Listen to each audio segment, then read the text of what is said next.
இதுவரைக்கும் நான் தான் கஸ்டமருக்கு பார்சல் கொடுத்துருக்கேன். ஆனா இந்த பார்சல் பார்த்தீங்கன்னா, கஸ்டமர் எனக்கு குடுத்தது. இது வேற ஒண்ணும் இல்லைங்க.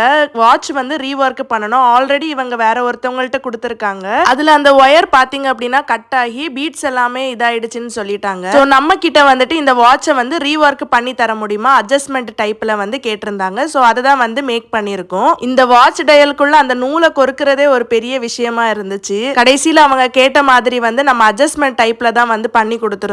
ஸோ நீங்களும் இந்த மாதிரி ஒரு கஸ்டமைசேஷன் வாட்ச் பிரேஸ்லெட்லாம் வேணும் அப்படின்னா கண்டிப்பா காண்டாக்ட் பண்ணுங்க. என்னோட நம்பர் வந்து பயோல கொடுத்துருக்கேன், செக் பண்ணி பாருங்க. அண்ட் நிறைய பேர் நினைச்சிருப்பீங்க என்னடா ஆஃபர் வீடியோஸ் வந்து வரவே இல்லைன்னு சொல்லிட்டு, இன்னைக்கு ஈவினிங் 7 PM கண்டிப்பா அந்த வீடியோவும் நம்ம போட தான் போறோம். அதுவும் இல்லாம பாத்தீங்க அப்படின்னா இன்னும் கொஞ்ச நாள்லயே வந்துட்டு ஃப்ரீ ஷிப்பிங் வந்து க்ளோஸ் ஆயிடும். ஸோ அதுக்கு முன்னாடி உங்க ஆர்டரை வந்து பிளேஸ் பண்ணிக்கோங்க. அண்ட் இந்த மாதிரி கலெக்ஷன்ஸ் வீடியோஸ் எல்லாமே பாக்குறதுக்கு நம்ம பேஜை ஒரு ஃபாலோ பண்ணி வச்சுக்கோங்க. தேங்க்யூ ஃபார் வாட்சிங்.